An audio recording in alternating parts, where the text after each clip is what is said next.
Hi, my name is Sarah, and I hate my family. They have always been the worst people in the world. It wasn't a surprise to me that my parents adored Thomas. Thomas was intelligent in school and resembled our dad, so they loved him immensely. They didn't hide it, they flaunted it. While he was the golden child, basking in their attention, I was the afterthought. I mean, he was given everything. When it came to paying for his college, my parents had no problems finding the money.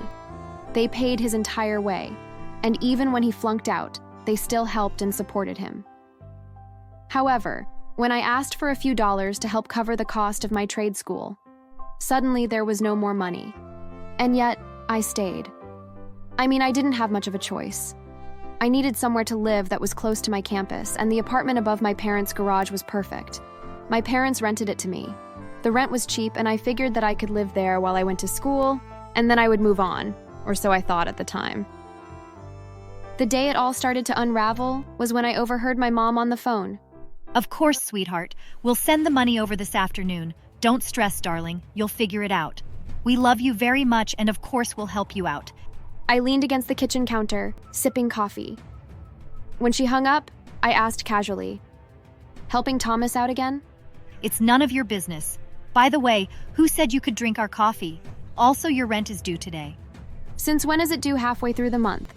I've always given it to you guys at the end. And yeah, maybe it isn't my business, but I just don't get why you always help out Thomas, but can never do the same for me. She turned her back to me, refusing to make eye contact. Thomas is going through a hard time. You wouldn't understand. Besides, it's not your place to question how we manage our money. The rent is due when I say it is, so either have the money in my hand by the end of the day, or start looking for somewhere else to stay. It wasn't my place to ever say anything. That was always her line. But considering how I was still in school and was paying her the rent she demanded from me on time, I felt incredibly annoyed. Here I was actually being responsible, but she and my dad were treating me like I was the screw-up. Meanwhile, Thomas was no doubt just squandering his money. It wouldn't be the first time that he spent his entire paycheck on clothes or other things he didn't need, and then had to beg our parents for money to cover his rent. He could demand anything, and he got everything.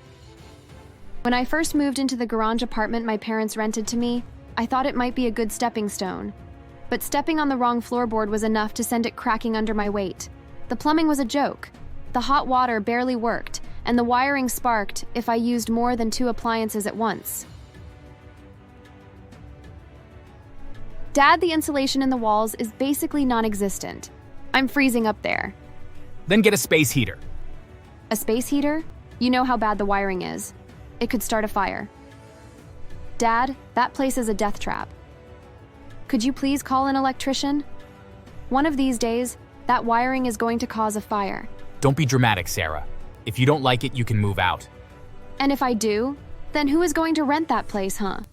No one else with half a brain would rent it. If you were half as intelligent as your brother, you would understand the massive favor we are giving you for letting you stay there. Oh, and by the way, I ran the numbers, and I need to increase your rent to $1,600 a month to cover expenses.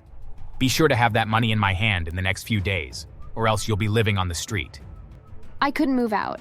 I was still paying off student loans, and every other option in the area was worse or more expensive. Even with the increase, it was still cheaper.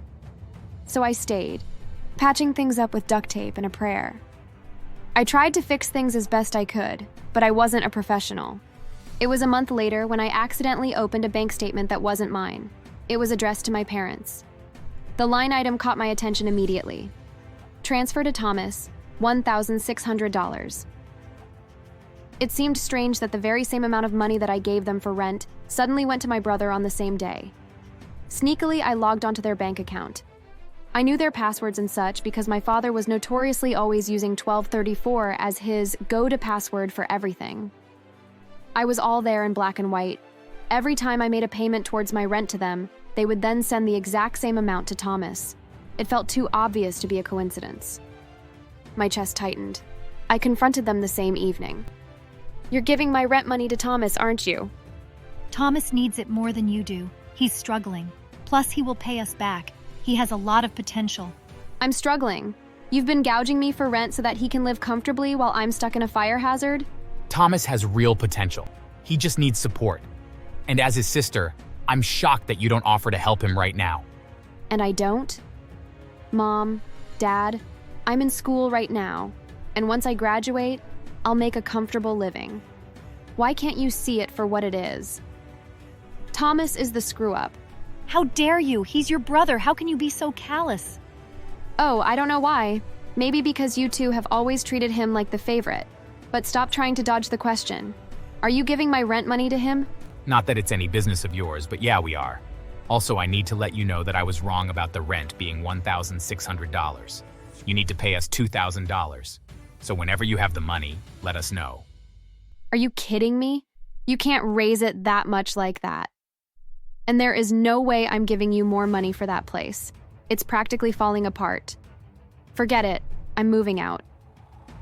Fine, get lost. Moving out was easier than I thought. My friend Jake had been looking for a roommate, and his 2-bedroom apartment was spacious, clean, and, get this, only $800 a month, and that was split between the two of us. I saved so much money in those first few months that I started dreaming about buying a house. And 6 months later, I did. The house wasn't fancy, but it was mine. The mortgage was only $700 a month, less than half of what my parents had been charging me. When I sent them the housewarming invitation, Mom texted back, "We'll try to stop by." They didn't. Things started spiraling for them not long after I left. Without my rent money, they couldn't afford to keep sending Thomas his monthly handouts, as my parents were living on their pension. He lost his apartment and ended up moving into the garage apartment, my old place. As for me, after living with Jake for a while, he and I started a website where we built websites for clients as a side hustle. Before long, the website gained traction, and we started earning thousands of dollars a month while still in school.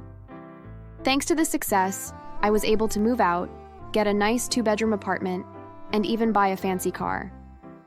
Life became much more comfortable. One day while driving beside my parents' house, I saw Thomas smoking on the rickety balcony. That annoyed me. I'd told my parents a dozen times about how unsafe the apartment was, and now they were letting him smoke up there? It felt like a disaster waiting to happen. I was right. It was a Tuesday night when the call came.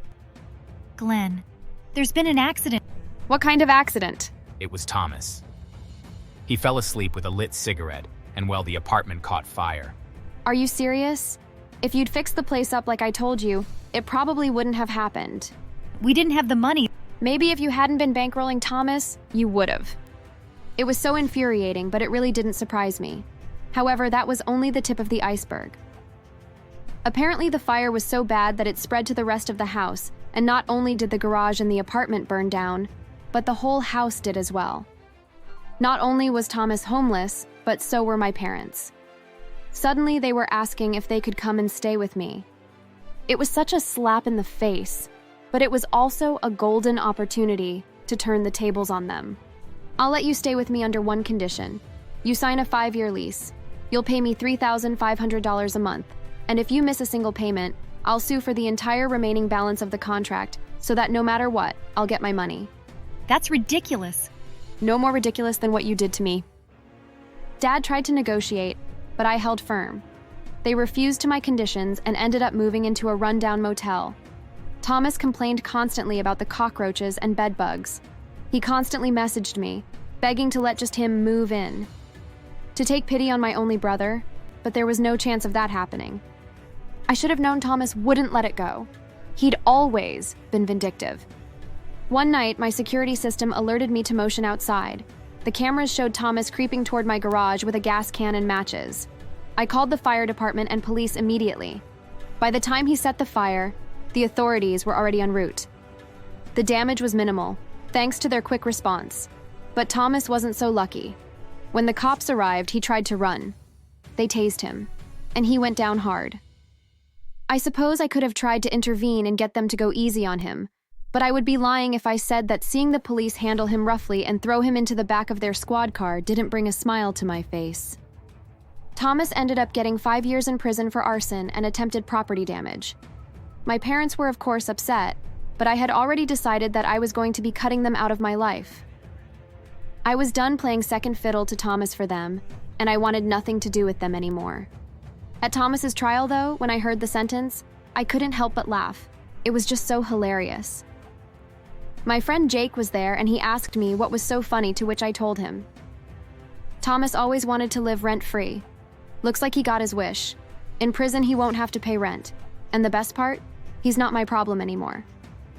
When Thomas was sentenced and sent to prison, my parents broke down in tears in court.